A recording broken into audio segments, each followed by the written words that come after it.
Salut tout le monde, c'est Jojol. Je suis super content de vous retrouver dans cette vidéo puisque je viens enfin de recevoir le nouveau monstre de Nvidia. En fin d'année, vous le savez, il y a la PS5, la Xbox Series S et également X qui vont sortir. Petit spoiler, il y aura normalement des vidéos sur ce sujet.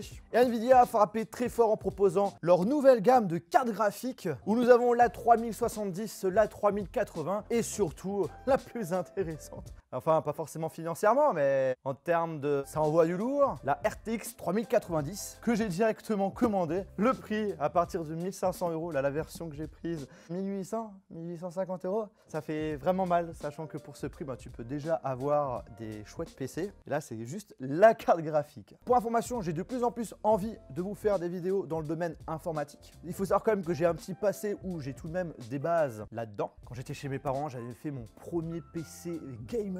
Je l'avais monté moi-même et tout, j'étais trop fier. Et je voulais continuer à faire ce genre de vidéos, mais le problème, c'est que ça prend beaucoup de place. Mais comme vous le savez, dans le local, aujourd'hui, on a énormément d'espace, donc je vais pouvoir prendre plaisir à faire des nouveaux contenus sur la chaîne YouTube. En tout cas, je ne sais pas ce que vous en pensez de l'idée, n'hésitez pas à lâcher un commentaire. Après, point important, je me qualifie pas du tout en tant que spécialiste informatique. Au contraire, j'ai quand même pas mal de choses à réapprendre et surtout à me mettre à jour, tellement il y a de nouveaux trucs qui ont fait leurs apparitions. Donc on va faire les choses vraiment petit à petit. On va faire le petit unboxing.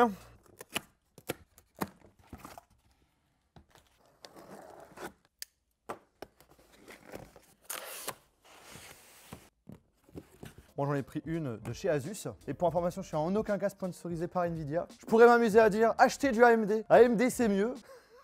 La boîte est hyper stylée. D'habitude, bon, vous le savez, je déballe plutôt des smartphones. Voilà en ce qui concerne la boîte. On va enlever les petits autocollants.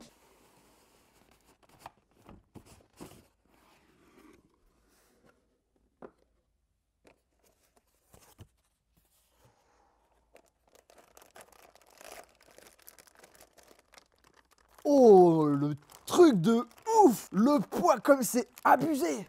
Ensuite, nous avons des petites informations sur la carte, comment faire pour l'installer, etc., etc. Un petit certificat, d'accord? Et une carte. Ok. On se protège. Et comme ça, j'ai l'impression d'être un gynécologue. Du coup, avec les gants, c'est pas très pratique.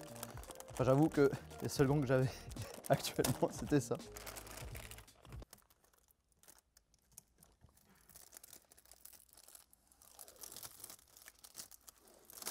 Waouh!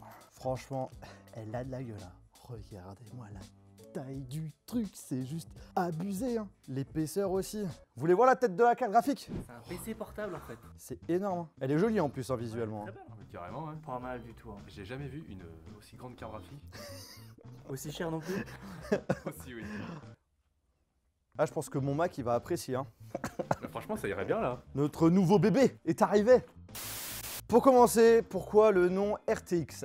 Vous avez sûrement déjà dû en entendre parler, il s'agit de Ray Tracing. En gros, ça va rendre l'éclairage de vos jeux ou de vos projets 3D bien plus naturel. Dans la réalité, la lumière n'est pas statique, elle rebondit sur certaines surfaces, elle se reflète dans les miroirs, les flaques d'eau, etc., etc. Eh bien, grâce à cette technologie, on a la possibilité de retrouver ça directement sur notre PC. Ça va en quelque sorte simuler le comportement réel de la lumière. La frontière entre la vraie vie et le virtuel devient de plus en plus mince. Parlons maintenant de la DLSS 2.0. Votre carte graphique va pouvoir tourner des jeux en plus basse résolution pour demander moins de ressources à la carte graphique. Il va calculer les pixels manquants grâce à une intelligence artificielle. Ça va permettre à la carte d'avoir plus de puissance dédiée en ray tracing par exemple. Vous de votre côté, même si vous lancez votre jeu en 4K, vous ne verrez pas le jeu avec de moins bonnes textures, mais bel et bien en très bonne qualité grâce aux nouveautés de Nvidia. Après, pour information, le DLSS 2.0 est disponible que sur une poignée de jeux. C'en est fini de l'architecture Turing. Maintenant, on passe à ce qu'on appelle Ampère. En gros, derrière, ça permet à la carte graphique de faire beaucoup plus de calculs et le tout est gravé plus finement qu'avant. Ils ont pu doubler le nombre de cœurs CUDA, donc multiplier par 2 le nombre de cœurs de processeurs graphiques. Cette magnifique carte graphique est équipée, s'il vous plaît, de 24 Go en GDDR6X. En ce qui concerne le système de refroidissement, il y a un triple ventilateur, Axial-Tech. Le ventilateur central tourne dans le sens opposé. Sachez également que cette carte graphique est équipée d'une ventilation semi-passive, sans endommager bien sûr la carte graphique. Ils ont vraiment pensé à tout et donc du coup on aura un ratio performance-silence au top. Enfin normalement, on verra ça. Toujours concernant la dissipation de la chaleur, elle possède une backplate en métal. Ça lui confère une certaine rigidité, solidité et ça améliore l'évacuation de la chaleur. Toutes les cartes graphiques RTX 3000 sont équipées de la technologie RTX IO. Alors si vous êtes un gamer et que vous êtes équipé d'un SSD M2 NVMe, eh bien vos jeux chargeront beaucoup plus rapidement. Niveau code, on est sur un plus haut level. On attend de voir avec manette à la main ce que ça va rendre. En tout cas, une chose est sûre, c'est que Nvidia commence à s'imposer en tant que maître en termes de définition. Bien évidemment, il vous faudra un écran 8K pour pouvoir profiter de la 8K et d'un PC avec la config qui va avec. Et moi, je vous dis maintenant, c'est parti pour l'installer. Ah voilà, je suis trop content. Bon, Jérémy, laisse-moi le bureau s'il te plaît, je vais changer la carte graphique de l'iMac Pro. Tu crois pas qu'il manque un truc? Ah, juste le tournevis, mais je les prends après, t'inquiète. Tu sais mettre une carte graphique sur l'iMac Pro? Je crois qu'il faut juste... Attends. Je crois que ça va pas passer, hein. Mais t'es sûr que ça marche pas que sur PC en fait tout ça? J'ai besoin de ton ordinateur. Ouais. Je vais mettre la carte graphique. Comment ça se fait enfin... Tu sais pas comment, mais... Bah, essaye sur le clavier comme ça. Ça Ça va prendre un peu d'épaisseur, je pense, hein. Ah, alors c'est peut-être en dessous, je sais pas. Mais non, hein. Tu vas pas me dire que je l'ai acheté pour rien? Là on n'y arrive pas, on est pas des pros. Hein. Ok.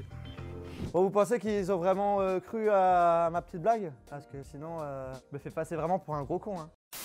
Bref, les amis, j'espère vraiment que cette vidéo vous a plu. Si c'est le cas, je vous invite à lâcher un très gros pouce bleu. N'hésitez pas à me dire en commentaire ce que vous en pensez de cette superbe RTX 3090 qui m'a coûté 1850 €. Mais que actuellement, je ne peux pas utiliser puisque j'ai pas la tour qui va avec. Mais ne vous inquiétez pas, j'en reçois une très prochainement. On en reparlera très bientôt. Donc n'hésitez pas à vous abonner à la chaîne YouTube et d'appuyer sur le bouton cloche pour ne pas la rater si c'est toujours pas fait. Sur ce, on se retrouve dans une prochaine vidéo. Salut!